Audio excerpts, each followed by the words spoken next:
What's up, guys? Let me know when you guys come on in. You guys give me a thumbs up or leave a comment. Let me know you're here. That way we can get this thing started.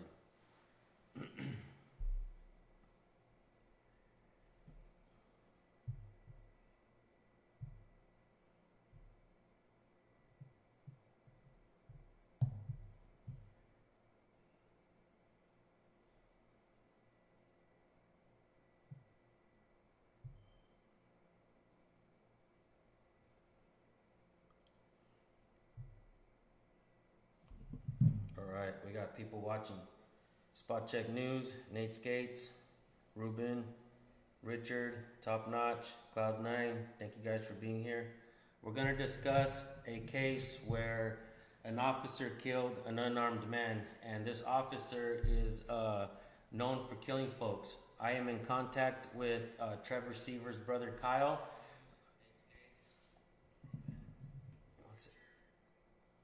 Okay, make sure I got all the technical stuff down right, guys. All right, so I'm going to show you guys a little bit of something of what we're finding out.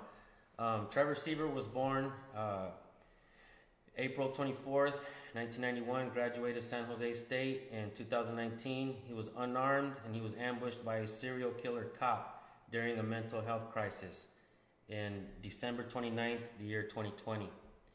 So, I don't know if you guys are familiar with this case of Trevor Seever, but it's kind of a sad deal, guys. There's also an Instagram, Trevor Seever Foundation, and you guys can take a look at some of his pictures and what the family is doing to, bring justice for him. Thank you guys for the donations. So I'm going to show you guys. The officer's name is Joseph Lamantia, and show you guys really quick some of the people that he's killed. Francisco Moran, 45 years old, he was unarmed. Omar Villagomez, 21 years old, he was unarmed. And we have Kim Jackson, 53 years old, she had a knife. Garrett Smith, 33, he was unarmed. David Cummings, unarmed, he was shot. And Trevor Seever, 29 years old, he was shot and killed by the same officer. All of these are done by the same officer, folks. And because of the outcry, that's why they charged the officer for what he did. And they're only charging him for manslaughter. They're not charging him for murder or anything like that. Let's keep that in mind, guys. If Trevor Seever only obeyed the law and complied with law enforcement, he would still be alive. Oh wait, he broke no law, his hands were up, and he was unarmed.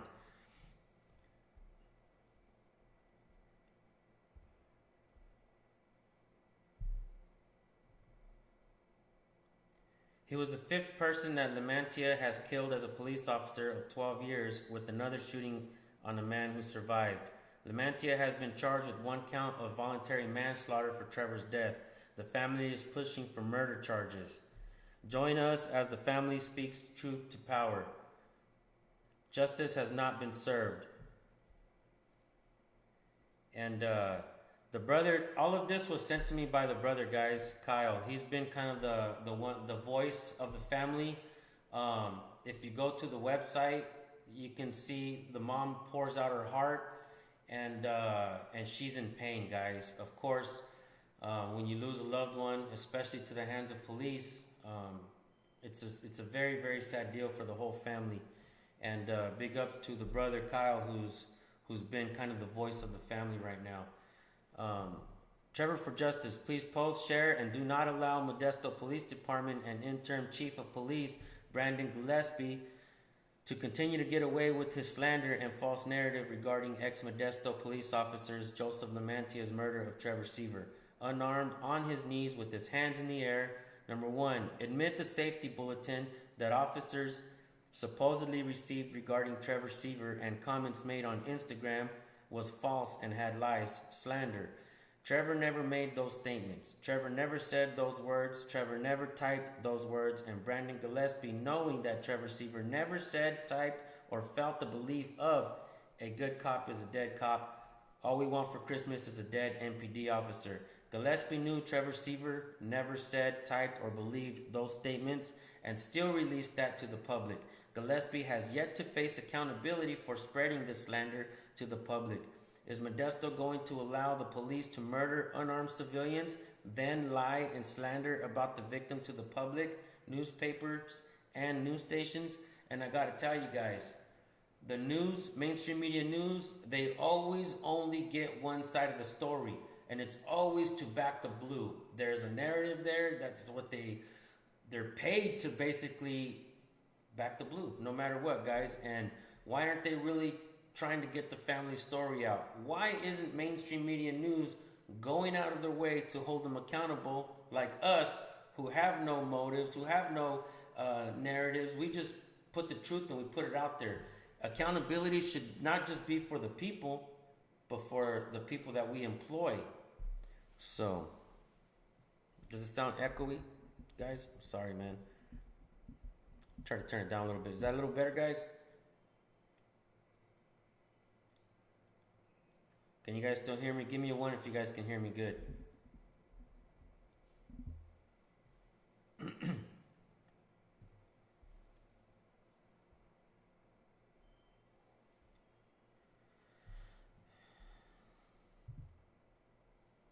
Can you guys still hear me?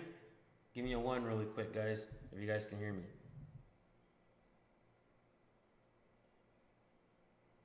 Okay, perfect. All right, guys. So, pretrial hearing is set for Joseph Lamantia Thursday, July 22nd, 2021, 8:15, Stanislaus Superior Court, 811th Street, Modesto, California. If anybody wants to show up to help support the family in making sure that they hold this guy, this murderer, accountable for his actions, please join us to stand in solidarity with Trevor Seever's family. If you can't join in person, show support by watching on live stream. You guys, I'm going to try to get out there. All right, let's see if we can make this happen, guys. We'll try and get out there and support the family. Next Thursday is the first hearing for the repeat killer cop who murdered our neighbor and friend Trevor Seever back in December. Who can I count on to show up and support Trevor's family? For all my friends who are reticent to become involved, I really hope you'll consider standing alongside the victims. If you still haven't seen the body cam footage of the cop ambushing Trevor, I'm going to show that to you guys right here shortly. It is absolutely 100% clear that it was a premeditated murder. To be ambivalent about this type of bold police corruption is to essentially say, I don't give a fuck because it wasn't me.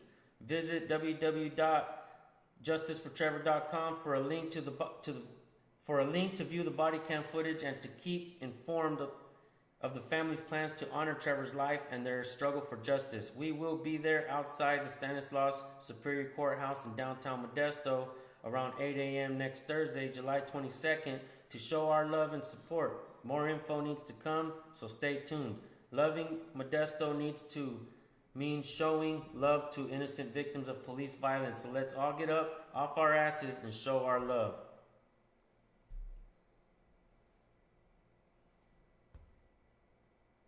This is the family, guys, holding a picture of their beloved Trevor Seever. Like I said, he has Instagram. Definitely go check out the website, and let's see what Kyle sent me on the Instagram. So this is what Kyle sent me, folks. So actually, let's do something really quick. Let's go ahead and watch some of the video, and I gotta tell you guys, okay, check this out. This is very, very important. This video comes to a channel called Active Self-Protection. Now, I've been watching Active Self-Protection for a long time, but I gotta tell you guys, this guy is a blue line supporter 100%. You hardly ever see anything on his channel where he's trying to go out of his way to hold police accountable. In this video, though, I gotta tell you guys, in this video, he's not really doing that. Now, he does repeat what the chief said. He does repeat what the chief said, which was wrong. The family already highlighted and proved that the chief was wrong in what he said about Trevor saying these things. So keep in mind, folks, that this guy ran with the story of what he heard from mainstream media or whatever article, and he just read it and that was it. He never got the other side of the story. So in his video, you're not going to hear him talk about the chief was lying. You're going to basically hear that Trevor said these things, and it sounds really believable, right? But that wasn't the facts. He didn't say these things. But I got to tell you guys, even in this video, you're going to see that John Correa at Active Self-Protection, there's almost nothing that he can do to back up the cops. And he also talks about it, and even towards the end of the video, he talks about the officer may have done wrong. And if you read the comment section, guys, I'll tell you what. Let's go over there right now, and let's go straight to his comment section, okay? Now check this out, guys. Let me move myself up here so you guys can see. Straight to the comment section, guys. This is what I fear when encountering an officer with the decision-making skills of a squirrel. I am a police officer with 34 years of experience. This is murder. Pay attention, guys. This is the comment section of a Blue Line supporter channel. All the comments, almost every single comment is telling us what the officer did wrong, that it's basically murder. Thank you, Aki Amanda, for being here. Catch you later. Spokane, Washington, Accountability and Transparency. American Amy. Love all you guys. Thank you guys for being here. Check this out. Shoots guy 3 times. Show me your hands. Guy slowly losing his life. Can't show his hands. Proceeds to shoot 3 more times. Chris Clark says, shoots guy 3 times, then tells him to put his hands up. The guy was dead the moment this guy showed up. That's right. That's right. This officer should go to prison for murder. It's clear murder in daylight by the church. Crazy. This is murder. Very heartbreaking. Hope the prisoners have a good time with this guy. You guys, do you really think that this officer is going to spend a lot of time in prison? I don't think so, guys. What's up, Twisted Silver Tongue? Good to see you, bro. He got away with murder. If he was only terminated, he was basically hunting. Based on his body count, he was getting good at it. It seems like Modesto had a serial killer officer on the force. He literally pulled up and shot the man to death and proceeded to wait. For one officer to have 5 shootings, 4 dead in a career, he's either really unlucky or a killer. GM Visuals, who's a verified channel, has got over 100,000 subscribers, says shooting at the side of the house, it could have been way more fatalities than 4 under his belt. This is one of the most reckless and cold-blooded murders from a police officer I have ever seen. I know you are in the process of dying, but could you please show me your hands first? Thanks. Don't call the cops. Very wise advice in many situations. From his point of view, the victim was right. A good cop is a dead cop. This guy decided he was going to shoot this man before. I mean, guys, he's got 22,000 comments on this video. Over 1.5 million views on this video. Almost all the comments are about what the officer did wrong. There was pure murder.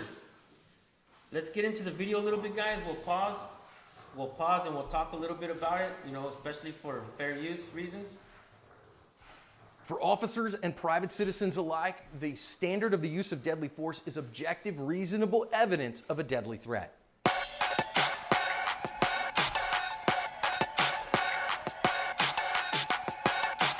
Hi everybody, welcome to today's bonus badge cam lesson here at Active Self-Protection. I'm your host, John Correa. Today's video comes to us from Modesto, California. Officers are on the lookout here for a guy who his sister has called in 911 because her brother has been sending her text messages that he just bought a gun and that they need to watch out to see what happens next. And this guy has been in an officer safety bulletin, and so officers recognized him because he has made threats to officers, and he said the only good cop is a dead cop, and all he wants for Christmas is another dead Orlando police officer. You see what I mean? How he's willing to just regurgitate and repeat what the sergeant says without facts. He just goes and takes what they say, what the mainstream media news represent, he just runs with it. Absolutely no facts.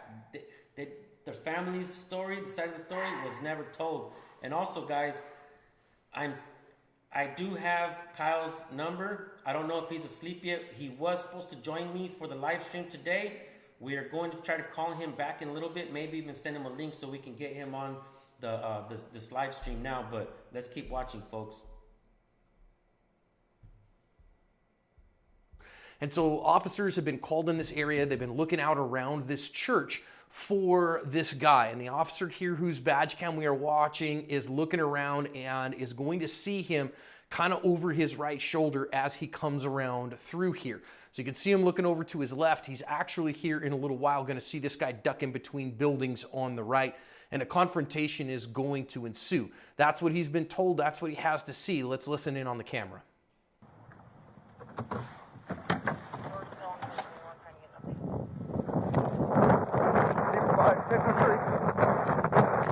Get on the ground! Get on the ground!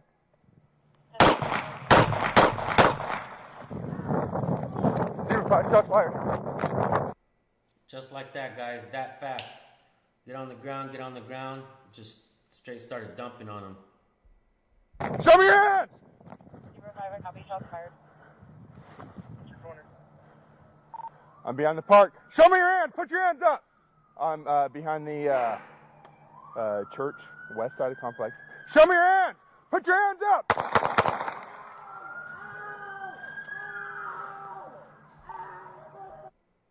What do you guys think? Read a couple more comments for fair use. I see murder take place. Call it whatever, but it's ultimately murder. Paul Davidson says, when he shot the second time, I really couldn't believe it. I thought it was just going to be the first round of shots. The second round were 100% used to kill. Carl H. says, imagine going around the neighborhood minding your own business, and when you hear from 50 yards away someone yelling something, right when you're wondering what the hell is going on, you get bullets whizzing by your head. The Crimson King says, this cop just wanted to kill him. Didn't even give him a chance. You guys, these comments are coming from supporters of a Blue Line channel. Think about that. 22,000 comments. Almost every single comment is pointing out that it's murder. What is wrong with the police department? Why can't they see what the people see and charge one of their own? That is the disconnect, guys. Over and over again, they want to get away with killing the people, violating rights, and when are things going to change? We're sitting here expecting change. We're sitting here expecting something to happen to this one officer. A lot of them are out there doing that, guys. What's ultimately going to give some real change? And even if they find this police officer to be held accountable, this is what they're going to say, guys. Pay attention to this. This is very important, okay? He acted he acted on his own free will. That doesn't line up with how the department is supposed to operate, right? So what they'll do with wording, right? And this wording, keep in mind, guys, this wording is derived and it's written down for the spokesperson to say these types of things. This wording comes straight from the city attorney, right? Why? So that they don't have lawsuits. They wash their hands. City attorneys, all the city managers, mayors, they all wipe their hands with this special wording that they use to not really hold them accountable. Let me ask you guys a question, okay? Now check out my new shirt, guys. I had to take the driver's seat to freedom. I seen it, I'm like, boom, I'm gonna get that shit. Let me ask you guys something, okay? Are these isolated incidents? If it's happening all around the United States from sea to shining sea, how are these isolated incidents? It doesn't go along with department standards, yada, yada, yada. They're getting away with murder, guys, and they're using wording to continue their actions. They're using these special words to continue their actions, guys. Let's keep watching. Zebra 5, I'm facing southbound, west side of the park.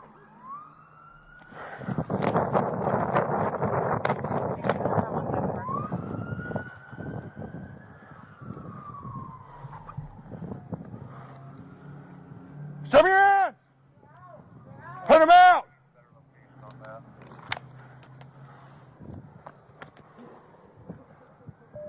If you go read the news stories that I've linked in the descriptions, I've sped this up simply for the sake of time. The officer's shots proved fatal to this man. Officers did not find a gun on scene or on the person of this man. This is the officer's 5th officer-involved shooting, the 4th fatally. It is still under investigation. We're going to talk about this one a lot, and that is where the lessons from today's video ends. Serious stuff out of this one, and I really think this is a really bad outcome. And I'm not gonna lie, check this out. I've been watching John Correa for a long time, and I even got blocked on his channel because of my, I can't shut up sometimes. Later on, he unblocked me. He's a good man, but he truly backs the blue, guys. He even says it in all of his videos. But I think he does a pretty good job in this. Aside from the fact that he just regurgitated everything the chief said, I think he does a good job with this video because he is pointing out that the officer is wrong. This guy is pointing out that the officer did wrong, and that shit just don't happen. We're going to talk about it from that perspective. For all my officers viewing, I want you to know I respect you and the work that you do, and I think that your job is very difficult. And that said, we have to hold ourselves to a very high standard. So let's talk about what went wrong here. Kitty left a comment and says, I think the blame falls more on the family. Hold on, Kitty. I don't agree with that, and I'm going to tell you why. We are led to believe, growing up, our parents are also led to believe, growing up, that we are to trust the government. We are to trust the education system that they're going to teach us things, right? We're going to trust the doctors to take care of us and get us healthy again, right? That we are being groomed to trust police that they're going to save the day because they're heroes. Trust in your first responders. Trust. Absolutely do not trust your families. Absolutely do not trust the foundation of your family, of your father, of what he truly brings. Right? We're not talking about the fucked up people, but there are a lot of good people out there that have strong family foundations, and they can teach their kids and stuff. But we're led to believe to trust. And it's just not right with police. And in this situation, did the family call? The guy's having mental issues. Okay? Who do you call when you have mental issues? There's only one 911 number to call, right? Who do they send?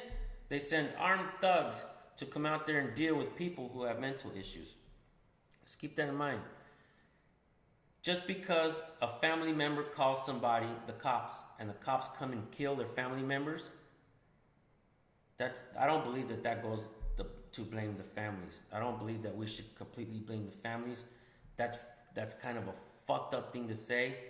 Is there some truth to it? If you are aware of how cops are and you're still calling the cops, then yes. But keep in mind that a lot of people are not really aware. So let's have some consideration for the family. A lot of us Americans, even myself, okay? A lot of us are led to believe that these agencies, that these agents are there to help, right? Let's start here by talking about two things. From the private citizen's perspective, the family is incredibly angry over what has happened here. But I want us all as private citizens to recognize when we call 911, when we call police, we are asking the state to come and threaten violence on our behalf. And so if you don't want to have that threat of fucking truer words haven't been spoken. Did you guys hear what he said? And this is coming from John Correa, okay? Violence, don't recognize when we call 911, when we call police, we are asking the state to come and threaten violence on our behalf. And so if you don't want to have that threat of violence, don't call the cops. Very particularly and especially when you're talking about vague threats and those kinds of things. Handle your business yourself, do your best you can to protect yourself, set your own boundaries, and maintain them. From an officer's perspective, I really want to talk here about dispatch priming. Because dispatch has said, hey, be on the lookout for this guy. He's been in an officer safety bulletin. He wants to kill cops. He said he bought a gun.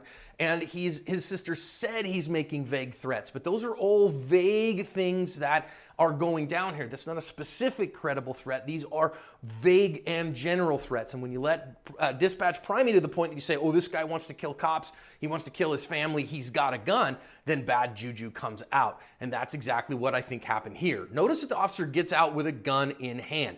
And again, when you're primed to say, wait a minute, I am going to have to shoot this guy because he's a cop killer and he hates cops and he wants me dead and he has a gun and wants to hurt his family, then very well you could use that way. Next thing I want to say, this is an iron-sighted gun and he's going to take shots at very long distances. Again, I think the big issue here is about can I and should I shoot, not do I have the skill set in order to do so. So again, don't let dispatch priming get you into a place where you've already decided what level of force you need to use, because you got to continue to think. Now, all right, guys, I'll go back to the video, but I want to show you guys what Trevor's brother sent me. So this is where everything happened. As you can see, it's where La Mattia got out. Look at this. You can't see through. Can't see through a building. When did he see Trevor? When did he see Trevor? He ambushed him. Look at this. It's exactly what he did. Ambushed him.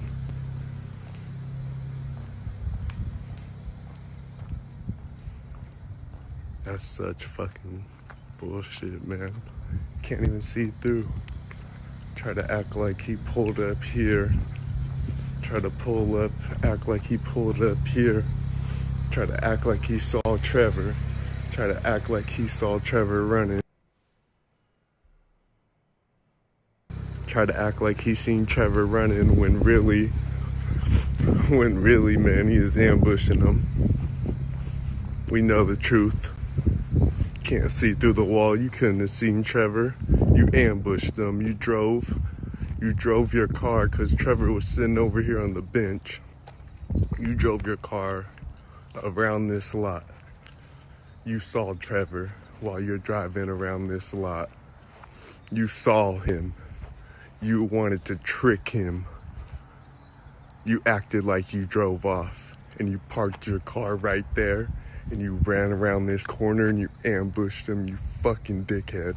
I hope you fucking burn in hell.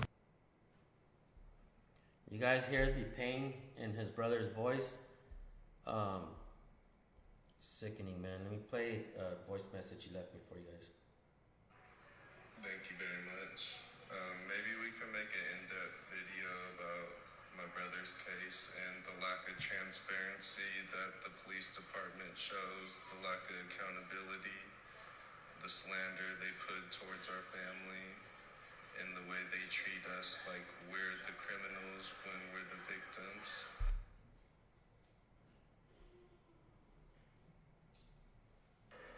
My family and I could use all the support we could get. We know the statistics behind officers actually getting charged or actually getting fired, and we know that we've already done a lot to actually get this man to face charges, but we have to do everything in our power to make sure this man does not slip away and get away with these charges, that he actually gets prosecuted and does time behind bars, because he's killed 5 people, 4 unarmed, and this man is a serial killer and he's dangerous to our community. Ladies August says your head mic is not working. Can you guys hear me? It should be working. Were you guys able to hear that? Give me a 1 if you guys were able to hear that.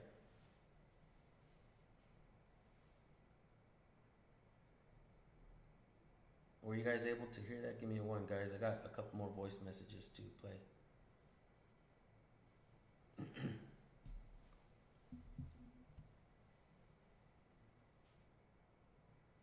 Modesto, California Police Department, guys. Give me a 1 if you guys can hear the mic. All right, you guys can hear it. Okay, I'm gonna play one more. Okay.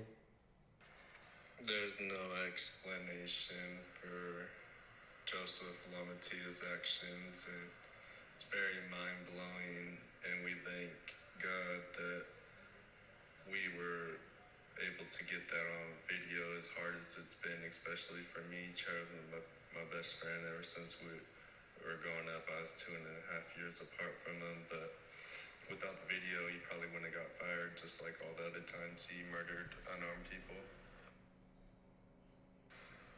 But he unfortunately straight ambushed my brother and murdered him. And it's crazy, but any information you need, I'm willing to help you out. Again, my name is Kyle Seever. I'm Trevor's brother. I could shoot you my email, my phone number, if you wanted to link up and grab lunch or anything.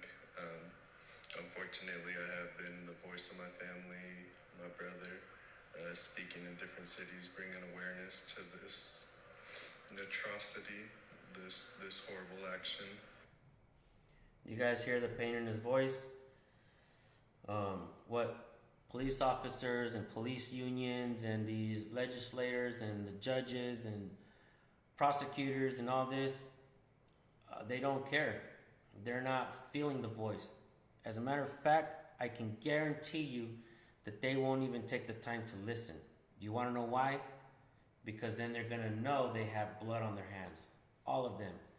Not one of those people should allow this to go unresolved.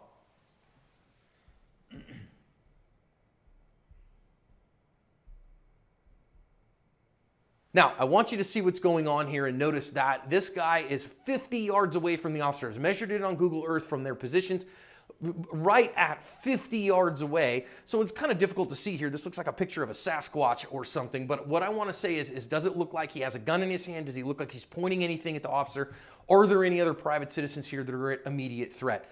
I certainly can't see that. And so can our officer articulate reasonable objective evidence why he would use deadly force in this instance? I don't think so. So why would he make this shot? Again, at 50 yards with an iron-sighted gun, what is the chance, number one, from a pure marksmanship perspective, that he's going to be able to make that hit? I don't think from the reactions that we saw on camera that any of these shots hit. But the bigger question is, why did you shoot in this instance? Is there objective, reasonable, immediate evidence of a deadly threat? There's no gun on scene. So that'll depend on kind of what the officer says, but I certainly didn't see anything on camera. Now then, he's going to take that first shot, then he's going to take a second shot here 0.7 seconds later. And I got to tell you, I work very hard on my handgun skills, and there is no way a 0.7 split at 50 yards with this kind of dark colored backstop is going to be okay. He is winging shots way faster than he can accurately see. Second shot came back 0.5 second split. So he's winging shots downrange, and the backstop here is a building that could have people in it. It's a church during the week, probably not occupied, but still very dangerous. We're going to see one more here, 0.4 seconds. So he took 4 shots at 50 yards at this guy, and I don't think hit any of them. The bigger thing here, though, is not about his marksmanship skills or lack thereof. It's about why. What's the objective evidence here? Didn't even give the guy that, as far as I can tell, a chance to actually comply and get on the ground. Now, the next thing I want to say, if the officer is in the situation of a deadly threat, notice he takes some shots, he starts running. Notice that he looks down here to start talking on his radio. Guys, please hear me. If you are in a deadly force encounter, take care of the fight. No one's coming to save you. Nobody's coming to get this officer till the fight. Again, guys, for fair use, I'm going to scroll all the way down. I'm not, you know what I mean? A lot of these comments, and I'm just going to stop it. I'm just going to stop it on a comment and see what it says. You can bet the other 3 were shady shootings he's gotten away with too. He wouldn't just randomly do this. From one cop to another, that officer needs to go to prison for life. That's Bradley Lewis, okay? Danny Rivers says, yeah, wow. He says, show me your hands. Shoot, shoot, shoot, shoot, shoot. He realizes he's hit him, and he should realize maybe he can't keep his hands up. Put your hands up. Fires 5 times. Excuse. He put hands up, so I shot him. I mean, look, I'll scroll again, and I'll land on the comment and see what it says. That cop is kill first, ask questions later. Wow, honestly, this cop is grimy. There is no way he could have had time or visual confirmation that he actually had a gun. The callers didn't even confirm it. He just hopped out and started gunning. 14 minutes and 30 seconds. Look at the hands. How could anyone see exactly what was in the hands from 150 feet away, 50 yards? Is this guy 20/20 vision or what?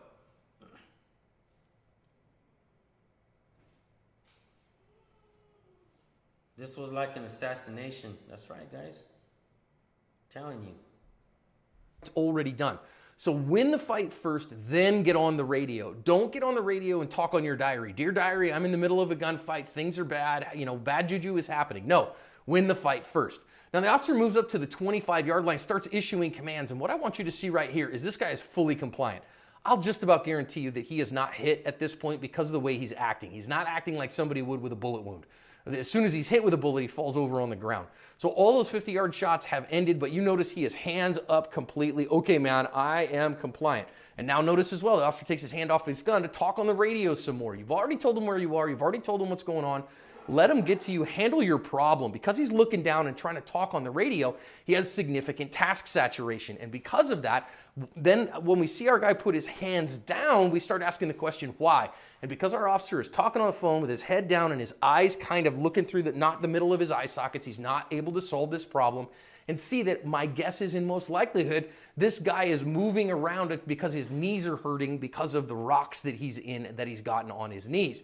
So the officer is then going to issue some more commands at the guy and tell him to put his hands up, and that's exactly what he's going to do. Hey, buddy, put your hands up, and the guy does exactly that. So again, this guy's hands up, kind of hand down, hands up. So he's not making furtive gestures here. If the officer is able to get rid of the task saturation of not talking on the radio when he doesn't need to, then he sees those things and says, okay, this guy's having a hard time with that, rather than making a furtive gesture, because what ends up happening here is he puts one arm down. And the officer takes that, in this particular instance, as a threat, that this guy is now reaching for something. I don't think it's a very good one, though, because you notice he still has the other hand way up in the air. Very seldom do we see a bad guy keep one hand in the air and with the other reach for something in this kind of situation. I'm not saying it doesn't happen sometimes, but again, given the totality of the circumstances, given that this guy's kind of put his hands down and he's in a bad spot, whatever. And the other thing I want to think about here, officer's standing out in the middle of everywhere, and even if he thinks this guy might have a gun, he's not got himself to a position of advantage because he's wasting time talking on the radio. Get yourself to a good position of cover. Get yourself to a position of tactical advantage before you worry about your radio, because no one is coming to save you. Get off the radio. I think most cops are, a lot of times we see on badge cam, the radio's causing problems. Now then, let's see, this is when he decides to make the shot. I do want to see that our deceased man here, I don't want to call him a bad guy. I mean, he's not a good person. He's got lots of stuff bad going on in his life. But here he's unarmed in those. That's fucked up what he said, though. I don't want to call him a bad guy, but he's not a good. I don't want to call him a bad guy, but he's not a good person. He's got a lot of bad things going on in his life. That was fucked up. But you notice his right arm on the. So, in John's opinion, automatically he's the bad guy and the cop is the good guy. But in reality, the cop was the bad guy and the guy was just minding his own fucking business. Left side for us is down, but by the time that the shot breaks, what goes down here, you're going to see the officer break that first shot at 25 yards, and you can see the guy's hand is coming back up. However, what is it coming back up with? And the officer does have to have objective, reasonable evidence of a deadly threat. Now, I know we can say here, and I know some real staunch officer supporters are going to say that, you know, hey, this is a furtive gesture. And I think that you can, at the very outside, make that recommendation. However, again, I've never seen a gun on this guy. The only thing I have is he said he had a gun, and he's made some vague threats. Not that I've actually seen him make any kind of aggressive measure at anybody else. Second shot goes off here. These are quarter-second splits. And by the time the second shot goes off, that guy has his hands wide up in the air. He is being as compliant as he could be asked to be.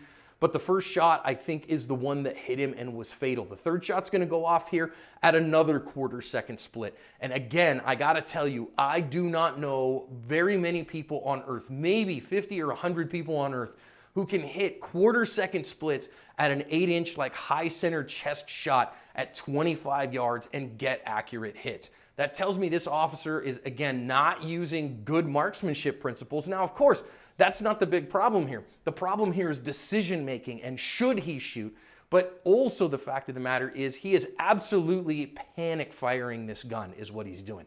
He's not seeing enough of things to get the kind of hits he would need to ensure that he doesn't endanger the public. So that to me is fairly reckless given everything else that's going on here. And you guys know, if you watch the channel, that I am pro law enforcement, but I also think we have to hold law enforcement officers accountable for the power that they're given. And when they misuse it, we need to hold those officers accountable. And I don't see anything here, given the fact there is no weapon, the threats were vague, there wasn't any actual credible evidence that he did have a gun other than the fact that he told his sister he'd bought one yesterday. And so, you know, this vague kind of threats there. Now then, I think it's good here that the officer does get himself to a better position. Let's talk about some tactics stuff here. Notice that he's going to come up, and he had two hands on the gun for a minute. Now he goes and gets a spare magazine, starts a tactical reload here. It's going to take him a little while to do it. I am not a big fan of the tactical reload. I know that Tom Givens of Rangemaster, for instance, has offered $10,000 to the person who can show that they used the ammunition from a retained magazine from a retention or a tactical reload and needed it to win a gunfight. It's just never been done. And so the better solution here, in my opinion, is what Tom would call a proactive reload. That again, drop the magazine that's in the gun. Once you have the magazine up and in your hand and to it, drop the magazine out of the gun, put the new magazine in the gun. You still got a couple of spares on you. You're gonna be fine. The cavalry's gonna be here in a couple of minutes. So just drop the magazine in the dirt, go back and get it later so that you don't have all these problems. And one of the big problems that he has is he's trying to figure out, wait a minute, I got a guy that I need to keep an eye on. And now look at where his eyes are. His eyes are down because he's trying to figure out, okay, wait a minute, I'm gonna put this I'm gonna read to you guys really quick what he has update on his pinned comment, okay? Check this out. Update, Officer Lamantia has been terminated by MPD, Modesto Police Department. Further update, Officer Lamantia has been charged with manslaughter.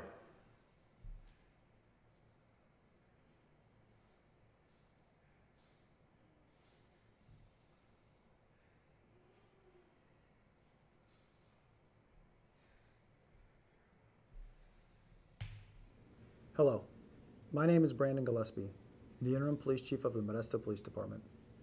In an effort to maintain transparency with our community, I'm here to provide you with an update on the investigation into the shooting involving Officer Joseph Lamantia that occurred on December 29th, 2020 in the 3500 block of Woodland Avenue. Over the past 2.5 months, our department's Internal Affairs Unit and criminal investigators worked diligently to complete a thorough and detailed investigation in a timely manner. Once the internal administrative investigation was completed, the facts of the case were reviewed by the department's Use of Force Review Board. The board concluded that Officer Joseph Lamantia's conduct and use of deadly force against Trevor Seever in the December 29th incident was in violation of department policies, procedures, and training. Last month, the board recommended the termination of Officer Lamantia. That recommendation was presented to me, and after following all legal protocols and considering all information presented in this investigation, I affirm the board's recommendation. This morning, Joseph Lamantia was terminated from his service with the City of Modesto and the Modesto Police Department. The actions of Officer Joseph Lamantia on December 29, 2020. Here it is, folks. Here comes the propaganda. The actions of Officer Joseph Lamantia.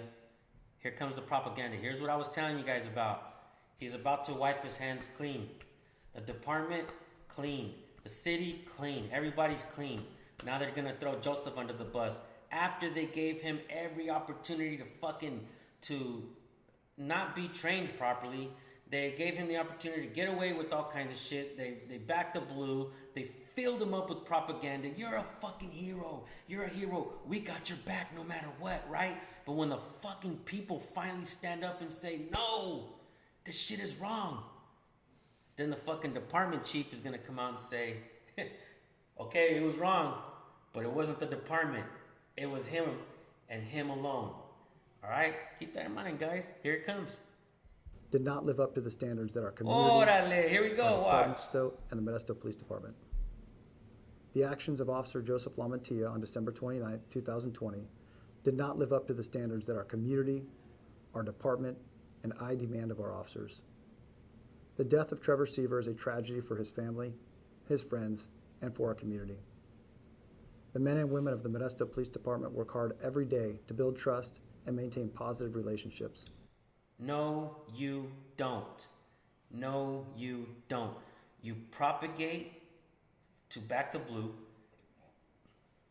You beg the government, you beg us for more money, more funding for everything that happens. There's a shooting, there's a party that happens, too many people, cops come and we get cop watchers out there recording cops. Cops don't like it. You know what they advocate for? More cops. More money. This guy is sick in the head.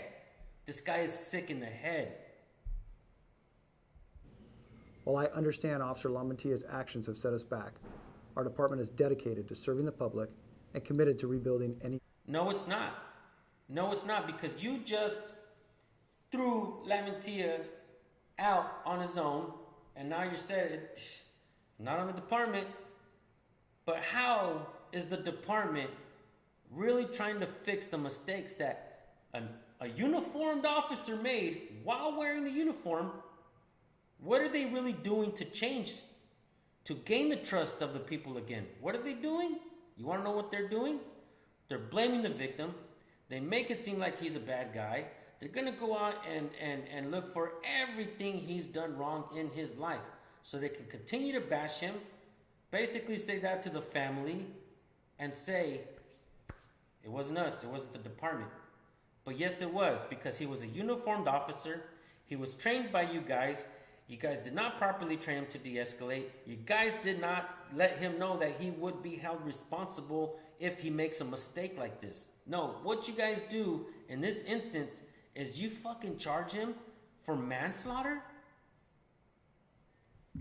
You absolutely cannot expect the people to trust you again. Calling your bluff, Chief. I think you're full of shit, and I think you need to be out of there as Chief. Trust we have lost. The Stanislaus County District Attorney's Office has been conducting an independent, parallel investigation in regards to the shooting. The Modesto Police Department has turned over all known evidence and information regarding this case to the DA's office. Last night I learned that District Attorney... Who's the DA? A fucking ex-cop, like always? Friends with the department? The fuck out of here, liar. Birgit Flatiger will be filing charges against Joseph Lamantia. DA Flatiger, Mayor Zawalin, and I met personally with the Seever family earlier today to advise them of the new developments and express our condolences. Part of healing is having conversations with the community, and I have been working closely with Mayor Sue Zawalin, who is today announcing the launch of an engagement process to consider the community's interest in Modesto Police Department's policies and procedures. This process will include the establishment of a committee with participation from members of various civic organizations, community groups, and law enforcement. The city will hold an initial listening session to hear from community as they outline areas of concern. The committee will then offer recommendations to the council within 6 to 12 months for their consideration. This has been a trying time for our community and a trying time for our department. Thank you for your patience as we work through this difficult process. Thank you for your patience while we work through this difficult process. In other words, thank you for fucking not bothering us. Thank you for leaving us alone. Thank you for believing that we're doing our best to, to protect the communities, to protect the people, which is bullshit because they have no obligation to protect you at all. No obligation to protect you at all. You guys, I'm going to go ahead and shut this down. I think I've shown enough. What I want to show you guys one more time before I close this out is that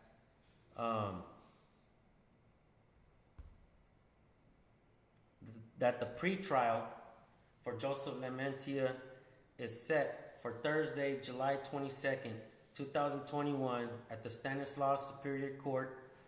I want to let everybody know, and I also want to let Kyle know because I'm going to send you this link as soon as it's over, man. I was hoping to get to speak to you so you can speak to our supporters and the court of public opinion because that's who we are. We are the court of public opinion. With that being said, guys, I'm going to try to make it out there. I'm going to see if I can get as many people out there as well. And I hope this guy actually gets charged for murder, not manslaughter, because I truly believe as well that it's murder. If you guys don't believe me, all the people that are watching this, law enforcement officers, people in government, go read the comments on Active Self-Protection's video. 22,000 comments. I'm guessing at least 20,000 of those are basically highlighting what they saw in the video, that this coward, Joseph Lamantia, is a cold-blooded killer, a murderer. Rest in peace, Trevor Seever. My heart goes out to your family. Kyle, I'm here for you, amigo. Sad deal, guys. Thank you guys for tuning in. I'll see you guys on the next video.